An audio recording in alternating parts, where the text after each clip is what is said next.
habían dejado de creer. El pueblo literalmente se había apartado de Dios. Su corazón se había alejado de Dios. Y en medio de ese proceso que ellos estaban atravesando, que quiero resaltar que fue permitido por Dios, porque hay cosas que van a ser en nuestra vida permitidas por Dios. Y la consecuencia que estaba viviendo el pueblo era consecuencia de la desobediencia, de alejar su vida, de vivir una vida consagrada con Dios. Entonces, en medio de ese proceso, el Señor trae una palabra. Y dice: tierra, alégrate y gózate, porque Jehová hará grandes cosas. Y acá es donde muchas veces nosotros como hijos de Dios, cuando estamos atravesando procesos difíciles, y quiero decirte que hay procesos que vamos a vivir, que van a ser permitidos por Dios. Y después están aquellos que vamos a transitar. ¿Por qué? Porque nos gusta meter la pata, porque nos gusta hacer las cosas como nosotros queremos y no queremos someternos a la voluntad de Dios, no queremos buscar la dirección de Dios en nuestra vida. Lucas, vos marcame la hora, cualquier cosa vos me golpeás ahí el bombo y yo te sigo, ¿eh? Tengo acá a mi secuaz que me dijo: pastor, yo le marco los tiempos. Entonces, lo primero que tenemos que saber es que lo que estaba viviendo el pueblo era producto de una consecuencia, de un corazón alejado de Dios. ¿Y cuántos saben que nosotros lejos de Dios no podemos hacer nada? ¿O no es así, Joel? Lejos de Dios no podemos hacer nada. Podemos estar pasando quizás un momento, eventualmente o transitoriamente, bendecido en nuestra vida. Llamémosle económicamente, familiarmente. Pero ¿sabe que cuando nuestro corazón no está ligado a Dios, todo eso que estamos viviendo tiene un final, se desintegra? Va a llegar un momento que las luces se apagan y cuando usted pone su cabeza sobre su almohada, ahí su cabeza va a empezar a girar a 360 revoluciones por minuto. Entonces, el pueblo estaba viviendo la consecuencia de lo que había hecho. Pero ¿sabe cuál es lo bueno de todo esto? Lo importante es que Dios restituye. Amén. ¿Cuántos creen en un Dios que restituye? En un Dios que restaura. Diga conmigo: Dios tiene el poder de restaurar todas las cosas. Dios tiene el poder de restaurar todas las cosas. Amén. Y aunque el pueblo había sido rebelde, aunque el pueblo había sido desobediente, el Señor viene con una palabra. Y le dijo: alégrense y gócense, porque Jehová hará grandes cosas. Y ese es el Dios en el cual nosotros tenemos que gozarnos cada día, sabiendo que el Señor se va a ocupar de hacer cosas buenas y cosas grandes en nuestra vida. Amén. Pero sabe que antes de que el Señor le haga esta promesa, antes que el Señor venga con esta palabra profética al pueblo, Él le había exigido algo al pueblo. ¿Y sabe lo que le había pedido y le había demandado al pueblo? Arrepentimiento, humillación. Él le había dicho a los sacerdotes que convoquen ayuno, que convoquen al pueblo, que llamen a los niños, que había que empezar a consagrarse. Y dice la palabra de Dios, vamos a leerlo ahí en el mismo libro de Joel, capítulo 2, verso 12. Por eso pues ahora dice Jehová: convertíos a mí con todo vuestro corazón, con ayuno y lloro y lamento. Rasgad vuestro corazón y no vuestros vestidos, y convertíos a Jehová vuestro Dios, porque misericordioso es y clemente, tardo para la ira y grande en misericordia, y que se duele del castigo. Amén. Ese es nuestro Dios, y ese Dios estaba demandando al pueblo que se arrepientan, que se humillen, que se consagren. Y sabe que lo primero que quiero que meditemos en esto, y este es el segundo punto, que la restauración comienza por el arrepentimiento. No hay manera de que Dios pueda restituir algo en nuestra vida si nosotros no nos arrepentimos. No hay manera de que Dios pueda revertir algo en nuestra vida si nosotros no nos ponemos a cuenta con el Señor. El Señor no puede obrar en medio del orgullo. El Señor no puede obrar en medio de la altivez de espíritu. El Señor no puede obrar en medio de una persona que le quiere dar la espalda a Dios y hacer las cosas como quiere. Para que nosotros podamos alcanzar la bendición y la restitución en el área que estemos anhelando de parte de Dios, tiene que haber un cambio en mi vida. Diga conmigo, tiene que haber un cambio en mi vida. Tenemos que cambiar. Pero ¿sabe cómo tiene que ser ese cambio? Tiene que ser genuino, hermano. Tiene que ser verdadero. No la podemos caretear. Yo puedo venir acá y me puedo poner un saco, una camisita, un lindo suéter, un pantalón de vestir. Pero si mi vida, estoy viviendo una vida desordenada fuera de la iglesia, quizás puedo pararme acá a predicar 45 minutos, 35 minutos, y a lo mejor usted cree que mi vida es una vida ordenada, que estoy en santidad, que estoy haciendo las cosas bien porque soy el pastor de la iglesia. Pero si me voy y fuera de la iglesia vivo una vida como quiero, vivo una vida de rebeldía, soy un careta, el Señor no puede obrar en alguien que vive de esa manera. Por eso venimos a la iglesia, ¿por qué? Porque necesitamos restaurar nuestra comunión con Dios. Venimos a la iglesia porque necesitamos que Dios haga un cambio en nuestra vida. Pero la primera actitud que tiene que tomar un hijo de Dios es que tiene que haber una conversión desde adentro hacia afuera. La conversión no es solamente desde afuera, no es desde la pincha, sino la conversión tiene que ser desde nuestro interior. Y si hay algo, hermano, que yo he aprendido, es que Dios no quiere una versión mejorada de nosotros. Tenemos que vivir una nueva vida en Cristo, una vida de verdad. El apóstol Pablo dijo, ya no vivo yo, mas Cristo vive en mí. Y si Cristo vive en nosotros, ¿qué tenemos que reflejar? El carácter de Cristo en nuestra vida. ¿Cuántos dicen amén? Entonces, la restitución comienza con el arrepentimiento. ¿Cómo debe ser? Verdadero, genuino. No podemos cambiar solamente de apariencia, sino que tenemos que vivir una nueva vida en Cristo. Tenemos que vivir el Evangelio. Amén. Y sabe que cuando viene la restauración de Dios, la restauración de Dios no es superficial.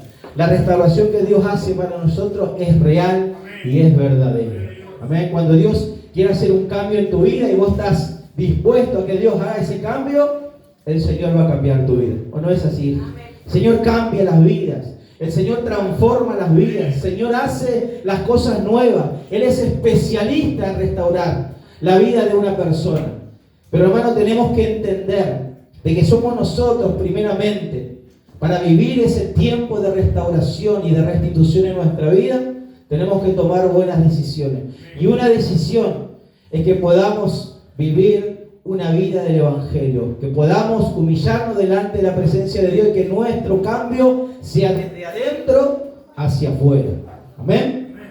¿Sabe que cuando el Señor habla de restituir, en este caso cuando habla al profeta Joel y habla de la restitución, no solamente habla de restaurar la tierra, habla de restaurar la tierra, de restaurar las cosechas, de reverdecer los campos que estaban secos, que habían sido consumidos por el fuego. Habla de restaurar la alegría, porque le decía al pueblo, alégrense y gócense, porque el Señor va a hacer cosas buenas y cosas grandes en su vida. Habla de restaurar la comunión con Él, que el pueblo restaure su comunión. Y Él hace una promesa, y esa promesa que Él hace es derramar el Espíritu Santo sobre toda carne en la tierra. Amén. Mire si Dios nos restaura y nos hace cosas grandes y cosas buenas en nuestra vida.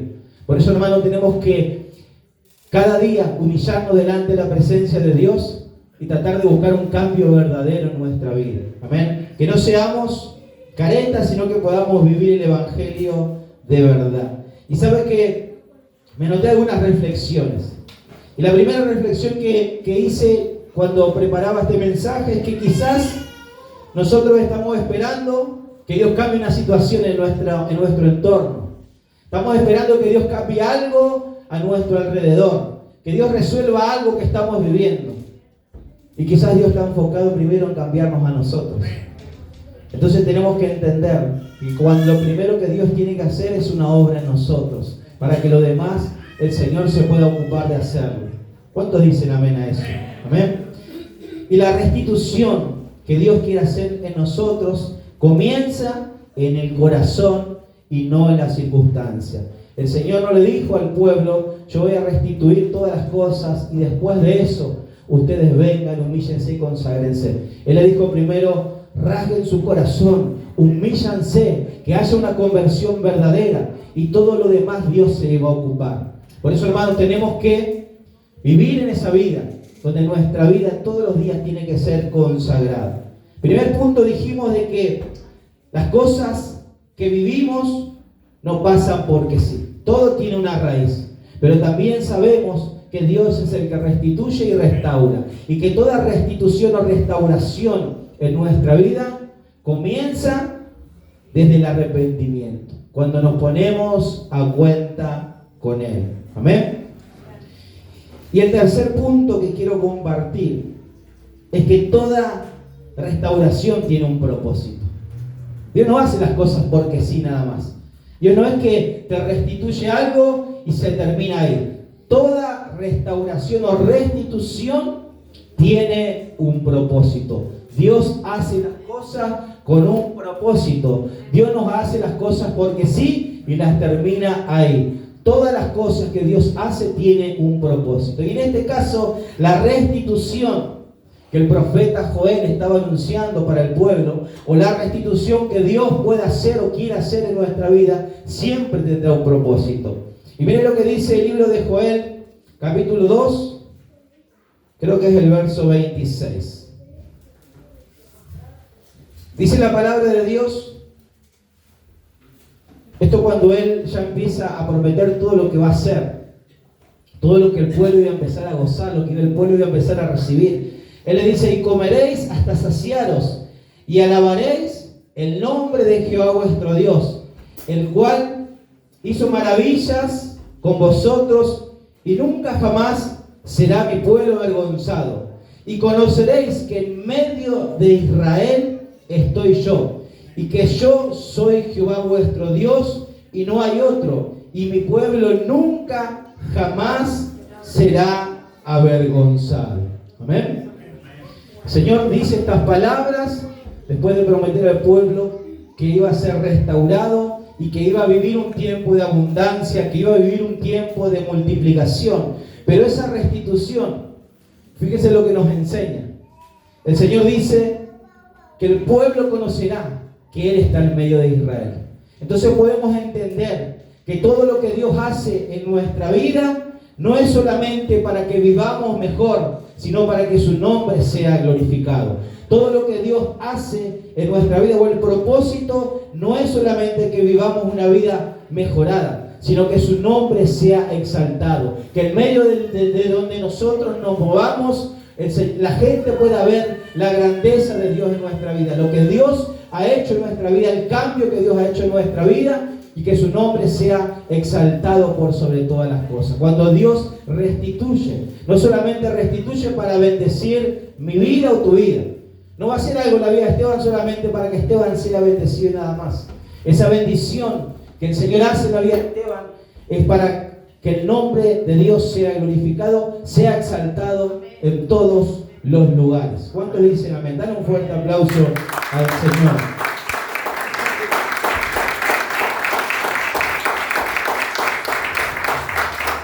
Y quizás acá en medio de este remanente que estamos acá, hay muchos que a lo mejor sienten que han perdido muchos años por haber tomado malas decisiones, han vivido o viven circunstancias que creemos injustas. ¿Cuántas veces creemos de lo que estamos viviendo es injusto? Ay, esto que estoy viviendo es injusto, ¿por qué me toca a mí atravesar por esta prueba? Entonces, hermanos, todo lo que vivamos tiene una raíz, recordemos, y lo que es permitido por Dios, Dios se va a ocupar de resolver para que su nombre sea engrandecido. Amén. Y quiero decirte que el Señor tiene el poder para restaurar tu vida, para traer paz en medio de la angustia, para traer sanidad en medio de la enfermedad, para traer bonanza en medio de la tempestad. Dios se ocupa y tiene el poder de hacer cosas grandes en nuestra vida. Lo que a veces parece el final de una historia, sabe que Dios puede usarlo para comenzar una nueva temporada. Yo lo he testificado y lo he dicho el otro día también en el aniversario, cuando nosotros vimos un proceso muy fuerte en mi matrimonio, ya parecía que estaba todo perdido. Pero ese tiempo de crisis que vivimos, ese tiempo de crisis que el Señor, no sé si el Señor lo permitió, porque esas fueron malas decisiones que yo he tomado en mi vida. Pero ahí, aún en medio de esas malas decisiones, el Señor me levantó, me restauró mi familia. Y creemos en ese Dios de restauración, creemos en ese Dios que restituye, creemos en un Dios que cambia y que tiene el poder de revertir toda circunstancia en nuestra vida. Entonces a veces las cosas que nos tocan atravesar son las que Dios puede utilizar para que podamos vivir una nueva temporada en nuestra vida. Amén. Y quiero compartir un versículo que está en el libro de Cantar de los Cantares. Libro poético, libro hermoso, donde podemos encontrar mucha riqueza en su palabra, en lo que Dios habla a la esposa, que es la iglesia. Y dice en Cantar de los Cantares, capítulo 2, versos 10 al 12, mi amado me habló y me dijo, levántate, oh amiga mía, hermosa mía, y ven, porque he aquí el invierno ha pasado. Se ha mudado la lluvia, se han mostrado las flores en la tierra, el tiempo de la canción ha venido y en nuestro país se ha oído la voz de la tortuga. Amén. Una palabra que nos revela que aunque tengamos que pasar momentos difíciles, siempre hay una temporada donde Dios comienza a florecer en nuestra vida. Siempre hay un momento donde Dios empieza a revertir las cosas. Pero tenemos que empezar a creer en que Dios, pastora, no me haga la tijerita porque sigo, en que Dios puede hacer esas cosas en nuestra vida. No me desconcentre, pastora. No me haga así como el de Egipto, por favor. Gloria a Dios. ¿Sabe qué quiero decir, hermano? Y con esto quiero concluir porque es algo que lo anoté y me lo guardé porque como Dios lo hizo en mi vida, yo creo que Dios lo puede hacer en la vida de alguien que está esperando algo de parte de Dios. Amén. Y solo Dios puede hacer que una vida marcada por el fracaso pueda volver a dar frutos. Solo Dios puede lograr, escuche bien, solo Dios puede hacer que una vida marcada por el fracaso pueda volver a dar frutos. Pero ¿saben qué? Tenemos que hacer una parte nosotros, hermano. Tenemos que cambiar de verdad. Tenemos que tener un cambio verdadero en nuestra vida. Tenemos que restaurar nuestra relación con Dios y tenemos que alegrarnos y gozarnos en el Dios de nuestra salvación. Y ese Dios se ocupará de hacer el resto en nuestra vida. Dale un fuerte aplauso al Señor a su palabra y ponete de pie y vamos a orar.